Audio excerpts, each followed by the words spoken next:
Bonjour, aimez-vous le silence? Ou au contraire, vous faut-il toujours un bruit de fond, de la musique, la radio, la télévision autour de vous, ou de l'émulsion en tout cas?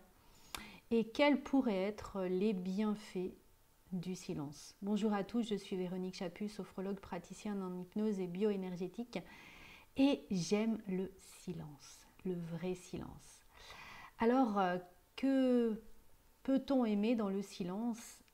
Et la première question que je vous dirais, si vous avez besoin de cette surstimulation, de tous ces sons, de tous ces bruits autour de vous, c'est qu'est-ce que vous fuyez? Quelle peur vous fuyez? La solitude?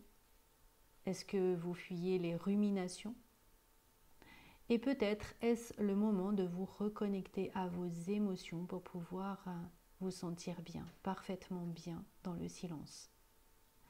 En tout cas, dans ce monde, on oublie de savourer le silence, c'est-à-dire qu'on est dans un monde de surstimulation avec la télévision, la radio, les SMS, les voitures, il y a toujours du bruit, toujours du bruit, toujours du bruit.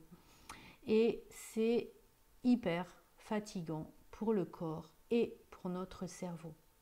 Et c'est vraiment très important de pouvoir faire des pauses dans le silence pour se reposer, pour régénérer ses sens, notamment les oreilles. On a perdu énormément au niveau de l'acuité.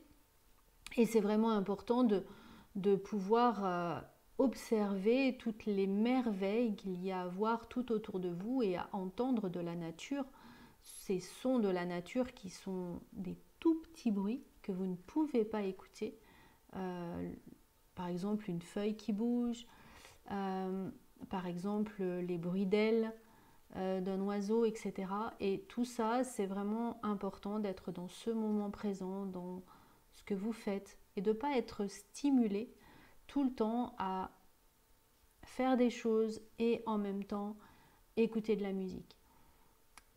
Par exemple, souvent on voit les gens qui courent, qui marchent en écoutant de la musique et du coup ils sont ni à la marche ni dans la musique. Et c'est vraiment important d'être dans son corps, d'être dans l'instant présent. Alors pas forcément tout le temps, mais en tout cas très régulièrement. Et on prend vraiment du plaisir à être dans son corps, on prend vraiment du plaisir à être dans les merveilles que la nature peut nous offrir. La deuxième vertu du silence, c'est de pouvoir enfin retrouver la paix, la sérénité. Le bruit, c'est un stress incroyable pour tout le corps, pour toutes les parties de notre cerveau, notamment pour l'amygdale. Alors pas celles qui sont ici, mais celles qui est dans la tête, qui s'active notamment au niveau des peurs, au niveau des angoisses, au niveau du stress. Et plus on va être stimulé dans le bruit et plus cette amygdale va être surexcitée et donc on va avoir de plus en plus de stress, de cortisol dans le corps, voire de crise d'angoisse ou d'anxiété. Et donc c'est important pour que notre cerveau se repose, d'avoir du silence. Et c'est dans ce silence que les connexions neuronales vont pouvoir se faire au niveau de l'hippocampe qui va gérer, elle, les émotions, nous permettant une meilleure adaptation à la vie et une meilleure adaptation au niveau de la vie. Ça va nous permettre aussi de pouvoir augmenter notre concentration, sans aller jusqu'à dire que ça nous rend plus intelligents. En tout cas, ça permet à notre cerveau, une fois reposé, d'être beaucoup plus disponible à ce que l'on va lui demander. Donc c'est important, par exemple, que les enfants puissent travailler dans des endroits qui sont calmes, qui sont posés, dans le silence. Avant, on avait le CDI, les bibliothèques.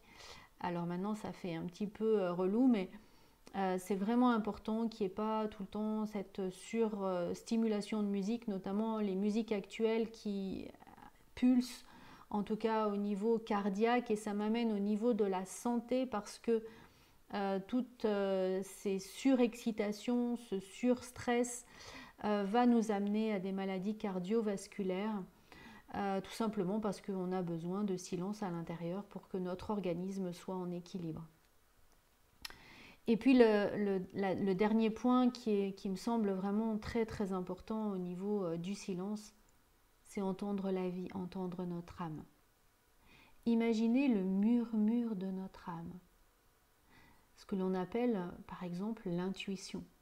C'est un tout petit murmure.